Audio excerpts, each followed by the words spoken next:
Welcome back to Made for More. I am your host, Holly J. Moore. I'm a divorce lawyer who is passionate about helping you use the adversity in your life to grow and show up as the best version of yourself. I am joined today and every day by my producer, Aaron Bender. I encourage people to rewind that first few seconds. You could see me messing with the light in the reflection of the M behind her. It's to take people behind the scenes here. We have a guy who is all about meditation and yoga, and he has transformed his life to where he's floating. He is the owner of Luna Float Spa and Salt Cave. Aaron, have you ever done the floating thing? We were talking about this beforehand. I want to say yes, I have done once, but I might have just covered it for a story. It might have been something also that my late wife and I considered doing or maybe explored. I can't remember, but I'd be into it. Yeah. I'm down. I have a friend who swears by it. Like, she's like, I'm stressed. I know I'm stressed because I haven't floated in too long. Like, she swears by it. I am that way with cryotherapy. Oh, really? Yes. Interesting. Is it? I mean, well, I mean, now that you say that, maybe not. Let's get to Courtney. Okay. All right? Because he's probably already online. Okay. We are joined today by Courtney Ketu Thomas, a Consciousness Advisor. Courtney, welcome to the show. Thank you. It's a pleasure to be here. Thanks for having me. Absolutely. So let's just start off by first, why don't you tell us what exactly is a Consciousness Advisor? For sure. So there's different, we call them technologies of consciousness. There's things you can say is like meditation is the core of that practice. And we're using, instead of a medicine approach or other different approaches, consciousness we can think of that as awareness. And we're able to see different laws of nature, how they work, and then able to take a different approach from health, from real estate, from agriculture. It's many different areas in society that we focus on, but just taking a different approach to that. And it's a consciousness-based approach, an awareness-based. Okay. Wow. Now, so you're a consciousness advisor. I know you also own the Luna Float Spa and Salt Cave in Colorado Springs, which I have a lot of questions about that. But before you get to that, it's my understanding you haven't always been this way. You actually came from quite a bit of adversity, correct? Yes, this is true. I grew up in Chicago, South Side. You know, we've always heard the saying, a product of your environment. Well, it just kind of quickly became my living reality.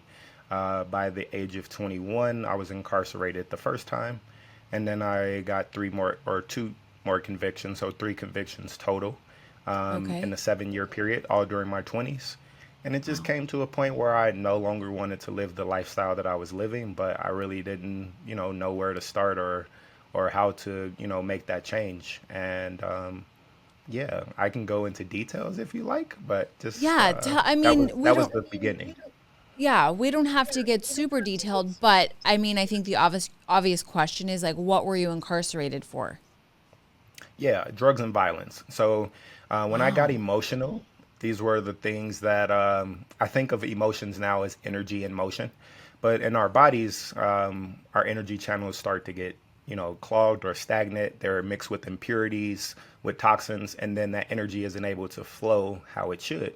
And so when those energies get trapped and they're not able to flow out of the system how they should be, when I got emotional, it came out as anger. It came out as violence. And so those were like anywhere from a domestic violence to a injury to a police officer. And so it really didn't matter the circumstance.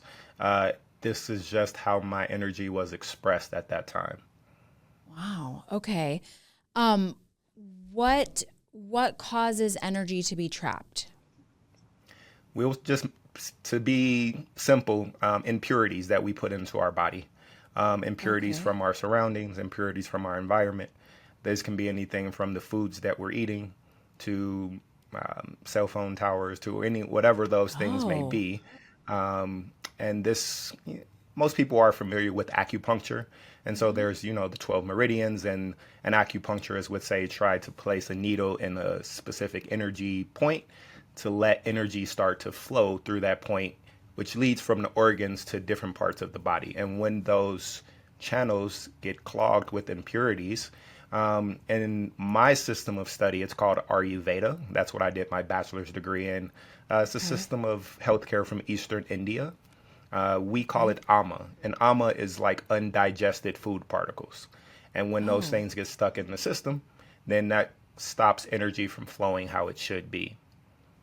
I would imagine, in this day and age, like there's probably more impurities in our environment than ever. Is that accurate? That is very accurate. Okay. Unfortunately. Right. So because like the food we eat is so highly processed, probably the air is not as clean, the water probably has stuff in it. I mean, so all these things that we are consuming on a daily basis just to survive, I would imagine have more impurities than ever. But what is the difference between like someone who ends up in prison because of this trapped energy and somebody that doesn't? I would go back to the statement, a product of your environment. And so these were the things like, again, the South Side of Chicago, just crime and violence and drugs. That's what I saw as a youth. And so as I started to play life out and I'm getting older, these were the things that were a part of my subconscious. And this is how I began to act out in those ways once the system was full of these impurities. What I saw became my reality. And now vice versa, I'm living a completely different reality, but I had to reprogram consciousness. It's a huge piece. Go through different cleansing protocols, live a different lifestyle, a daily routine that I've, to align myself with the different laws of nature. And now my reality is different. And so where anger may still be there at times, it's still life. It doesn't come out now as, violence. So. Right. Yeah. So what was the turning point for you? Yeah. So I had my third incarceration. This was 2010. I felt like maybe I should seek something greater than myself. I had some type of experience that felt like it was something, more than we can call it God, creator, however we want to label that. I had an experience that was greater than me. And I spent that last year in prison saying, I'm going to seek whatever this is. And so I just kind of spent that last year reading the Bible. That's the only thing I knew. And our community and my family, Jesus, Bible, that was all the foundation that I had. And Were so you I raised remember just kind of reading. with faith? No, not at all. Actually, my family, my inner family, mom, dad, they never went to church. My grandparents did. I went with them occasionally, but I didn't have a foundation in it. And that's what made me now, okay, well, what is God? Who is Jesus? Maybe this is something that I've never experienced. Maybe I can turn to this to help climb out of this mess that I've put myself in. And so I just read through the Bible that year that I was in prison, and one verse it was many verses, but one stuck out to me the most. It was John 14:12, and this was Jesus in the red letters. He's saying, not only will my disciples do the works that I've done, but they'll do greater things. And I can't sit here and say that I actually believed that to be the truth at that time. But that faith you just mentioned, I did have that. It was the mustard seed size.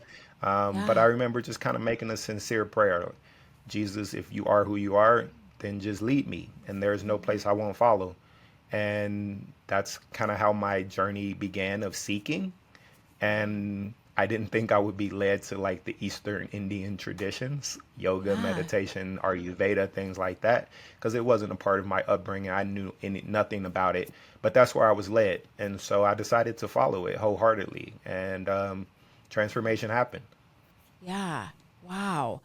Do you, as you live your life today, and you're probably like I would imagine a more highly evolved person than maybe the average Joe because of all this work that you've done. I mean, when you look back and think about your years leading up to prison and then, you know, the years that you were incarcerated. Like, what do you think about that? Can you even believe that it's the same person living this life? Like, what do you think about that? Uh, it's it's definitely the same person. It's definitely the Okay. same person.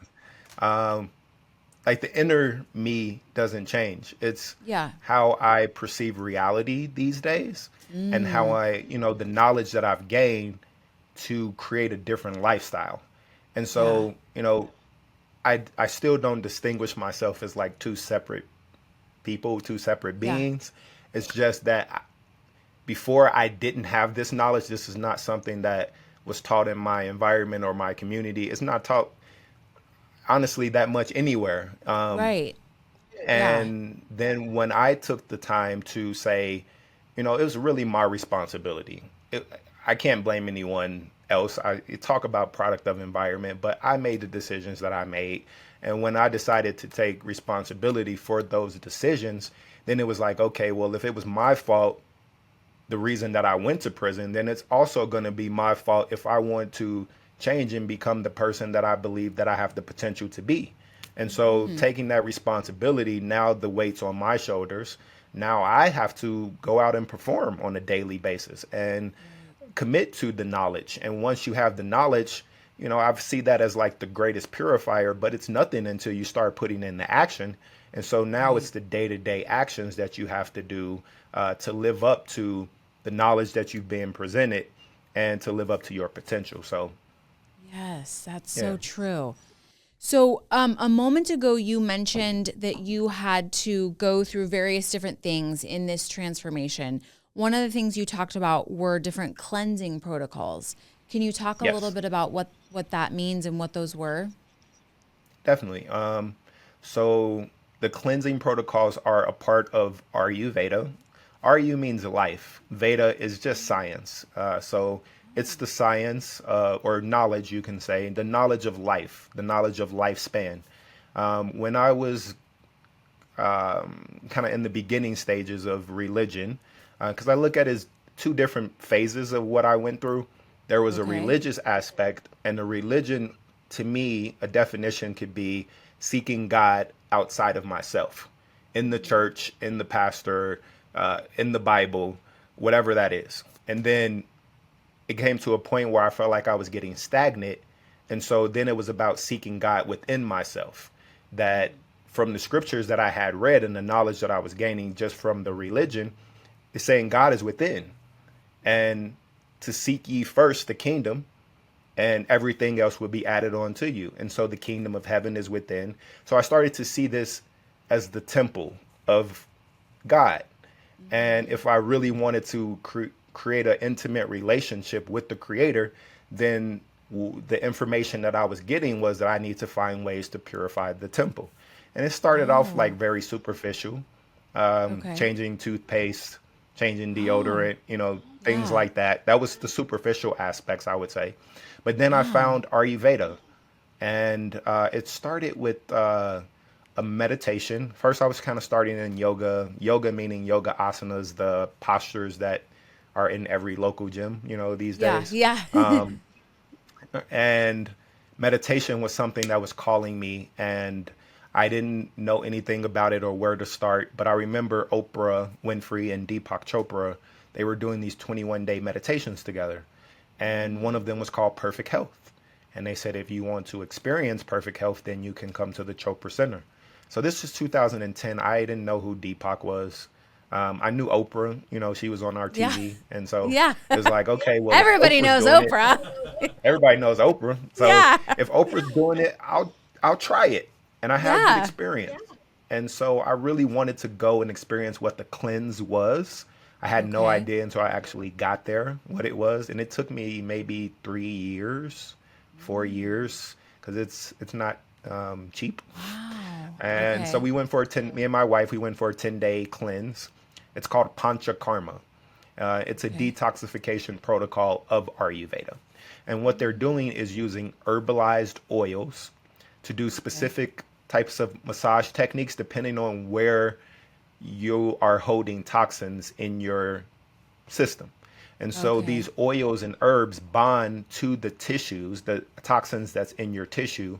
And over a 7, 10 day period, we did 10 days, then those toxins are then brought to the digestive tract. They use a different type of herbalized oil, kind of like an enema they call a basti. And so now Okay. that all of these toxins have been brought to the digestive tract, we have to release them out of the system. And this is what that basti does. It releases all of those impurities and toxins that have been accumulated out of the system. And it was maybe like a month later, 2 months later, I remember my wife just saying, like, you're not the same angry person anymore. Oh, And I had to take a wow. look at that because the only thing I really had done was I did the cleanse, and then I started Yeah. doing the Ayurvedic daily routine of different ways to now keep up with the purification so that these things aren't start to accumulate again in the system. And that is the detoxification protocol of Ayurveda, and I really haven't seen anything that matches that. Wow. So you actually answered the next question I was going to ask, which was like, did you actually see a difference from the physical detox? And clearly you did. If you had, Immediately. wow, that's that. My mind is blown right now because I've always kind of thought that things are maybe more mental than actually like physical. But from what you're saying, it almost seems like the physical aspect was really significant. If you had to say like how much of the transformation is mental or emotional or spiritual versus how much is physical, like what would you say? It's they all work hand in hand. It's like the mind and body are intimately connected. And so because the body is having all of these accumulated impurities, this is where the mental health issues are are really coming into play. I mean, you can also have that vice versa, where you might had a lot of trauma in your childhood or whatever that was, which was a mental thing. It wasn't Yeah. necessarily physical. And now because of that, now you're creating dis-ease in the body. And so they work Right. hand in hand. My approach and how I was given it was to approach it from a physical aspect first. Okay. And then I started getting into the deeper forms of meditation and purifying the mind a little bit more. And I think it can go either way. To be honest, depends on the Okay. person. Every person has their Right. different tendencies and their different lifestyles. Some Right. people might want to approach it strictly from a mental aspect, and I think the mind is more powerful than the body. The mind Yeah. gives the body instructions on what to do, but like if I try to just my perception, if I was to try to control my anger from a mental aspect when I was in that state, Right. I couldn't even stop myself from injuring a police officer. And so Right. uh, Yeah. for me, it was that I needed to take this as a physical approach, Yeah. and it just came out as a mental and a spiritual awakening, Right. and a development of consciousness that made things more efficient in every aspect of my life, and I had to put forth less effort as well to achieve the desires that I had always wanted. And so it's just specifically from a physical approach and going through a cleanse, all of my desires started to be fulfilled with least effort and most efficiency. And that was Oh, fascinating to me. right. Wow. So what do you attribute that to? Again, I think I look at our like as a being, I look at myself as a soul. And when you Yeah. say we're made in the image of God or the image of the Yeah. creator, I think that we have a mind and we have a body, but we're not the mind and we're not the body. We're something much greater than that. But these are our greatest assets, or these Yeah. can be your greatest liabilities if you don't know Right. how to, right? It's Um, true. you don't have kind of say like a guidebook. This is not taught in schools. This is what I end up doing my whole bachelor's degree in, is how to align the mind and body with the laws of nature, learning the science or knowledge of human life and lifespan. To eat foods, it doesn't even necessarily say you have foods that are pure in content. And if you eat them at the wrong time of the day, then your digestive system isn't able to break those foods down and turn them into or metabolize them into energy. And Right. that's why I mentioned before, we call those undigested food particles. So Right. the purest food that you ate at midnight when your digestive tract is shut down and those energy channels are closed, almost like a flower. When the sun comes up, those channels open. When the sun goes down, they close. Same thing is happening internally in the body.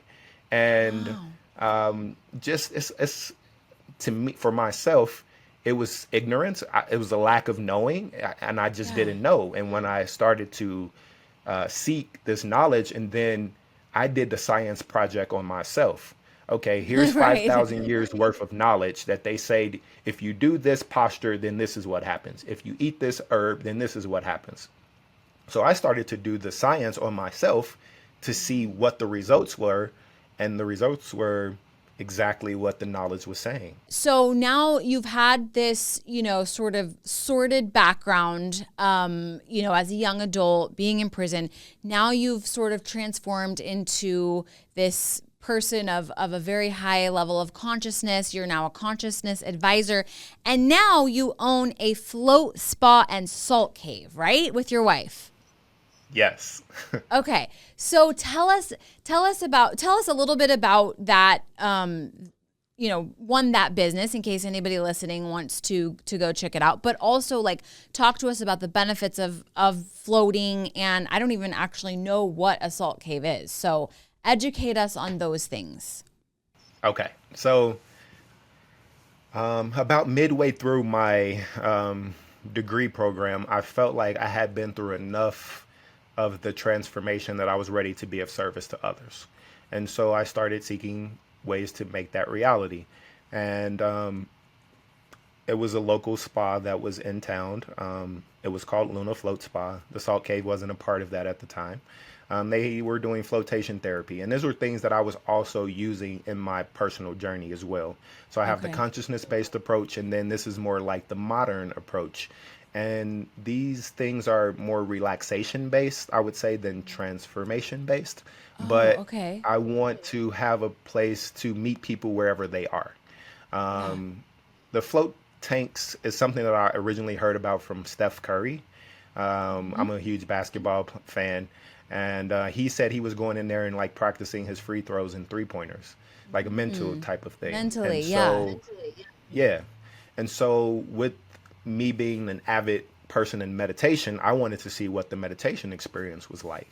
And so they used to call this sensory deprivation back in the day. Now mainstream, it's called flotation therapy. We have 4 tanks. Each tank has about 200 gallons of water and about 1,100 pounds of Epsom salt. And Wow. so this helps you to float with no effort. Very good for muscle pains, joint pains, things like that because of that salt content.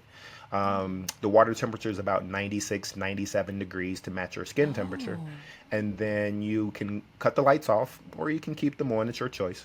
It's soundproofed as well. So you can like reduce sound. So Yeah. usually we're always having our energy going outwards through our senses. What we see, what we're hearing, the music, the food that we're eating, and we never get a chance to like shut that sensory perception down and take that Right. awareness inward. And so Yeah. this is what the float tanks naturally allow you to do with no effort. And when this happens, then the parasympathetic nervous system kicks in. That's when your brain waves start to function more in a theta brainwave state. And Yeah. then the relaxation response kicks in, which releases stress, works mostly with the nervous system. So when the body's getting a deep state of rest, that's when it wants to throw off stress and throw off impurities. So this is what it naturally allows you to do. And it really depends on the state of your nervous system is going to depend, on the experience that you have inside of the float tank. Yeah. That's our main service. Okay. We opened in July of 2020. So this was like the height of COVID. Right. And we did really well. Like things were great. I think a lot of people's awareness was on alternative methods of Yeah. healing. So we did really well, but we wanted to have something for specifically for respiratory management. That's what a salt cave is. It's technically called halotherapy, and so we're using Oh. a pharmaceutical grade Himalayan salt. We have a Okay. generator that crushes that salt up into like a mist or microparticles and puts it into the environment of the cave. Inside of the cave, it's about 23,000 pounds of Himalayan salt just all over the walls and floors. But those small particles you're able to breathe in, they get deep into the alveoli, the bronchi, and they start to pull out respiratory toxins. So that's the main benefit of it. Also, Okay. because that salt is antifungal, antiviral, antimicrobial, any of it that does get on your skin does help with different skin conditions. So things like eczema, psoriasis, dry skin, acne, or Really? just overall skin benefits. Okay. I would say most people just kind of like the beauty of our cave. So it's more Oh, just kind of okay. like relaxation. Yeah. So those are our main two services. And then we do everything else from infrared sauna to cold plunge, sound bowls or sound therapy, massage Okay. therapy, you name it. It's a multi-modality wellness spa. We Wow. just recently started adding in, because I'm a meditation teacher as well. I teach transcendental meditation, me and my wife, Mhm. and the consciousness based approaches. So we just started adding those things in last year. Okay. I think I felt like, as a business decision, that it was more appropriate to give people what they want, because they'll pay for, you know, Yeah. a day of relaxation compared Hmm. to a technique that you now have to use twice a day, every day, to see the Yes. results. I didn't feel that was the best decision to make then, or the Ayurvedic, like changing your routine and lifestyle. I think people know us, they like us, they trust us now in the community. So it felt like time to, one, start putting the message out, the Yeah. story behind the message and Right. how these things can benefit people, and start offering them as well. So that's what we started last year. Okay. Wow. That's amazing. So, if for the people watching and listening, who may not have access to a salt cave or something like that, like what are three things they could start doing today to to either start cleansing out the, the impurities, trapped energy, or like something down this path? What are three things people could start doing today? Yeah. Again, this is kind of the consciousness based approach. So this is not going to cost you, much money. This is just analyzing how nature works and trying to align mind and body with those laws of nature. And so the most simple advice in Ayurveda is to, you probably heard the quote, early to bed, early to rise, early to bed, Yes. early to rise makes a person healthy, wealthy, and wise. Hmm. By having a I sleep follow routine the where you, approach late to bed, early to rise. Probably not great, right? Oh gosh, it's he's like, oh, there's no hope for her. this is society though these days. These I are the know. demands that's being put Yes. on. Work life balance is a big piece that's being talked about now, that a lot of my clients are coming to me, about. um, Big advice that I can give: balance starts within. Like, Mm. if you can't balance the inner aspects of yourself, you're never going to be able to balance work or life. It Yeah, just doesn't work that way. And very so true. being to bed before 10 and being up by 6, those are, when the sun's rising, those are your greatest assets. Also, Hmm. following the sun, when the sun is most high, so say around noon, this causes a heat in our atmosphere, a heat within our body. This heat is what helps digest food, anything that you're putting Oh, into your system. So if you okay. want to have the best chance of pulling the nutrients out of whatever foods that is that you're eating and turning that into energy for yourself, then have your biggest meal at around, anywhere around 11 to 1 p.m. So Okay. mostly around noon, because the sun is going to help do a lot of that digesting process for you. Oh, And then interesting. some simple, like, cleansing protocols. There's three different types of approaches, or three different things that you can do in the morning time. One of them is called tongue scraping, and this Uh-huh. takes maybe 2 minutes, not even. They mostly are made of stainless steel these days, but you can also have them as a copper. I use a silver one myself, and they're made like this. And you just pull, like, when you go to sleep at night, a lot of things are happening in the system. You might wake up, you put your tongue out, you see this white film or yellow film, depending on how much toxins are in your body. And these are the toxins trying to remove themselves overnight from the system. And so to brush and then swallow, like have that go back in the system is not the thing you should be doing. So you're using this as a scraper to scrape your tongue off and pull those toxins out of the system. So that's one little approach. Abhyanga. An Abhyanga is an oil massage. So the same type of things that you're doing with that cleanse that I mentioned, you can do that for yourself every day. Instead, you're not going through the whole process of the enema, but every day you're putting oils and herbs onto the skin, and this pulls those toxins to the forefront of the tissues. And when you get in the shower, you'll see these things. Like I remember the first time that I was doing it, for maybe like the first 3 months, you can see like this film of stuff coming off and like going down the drain.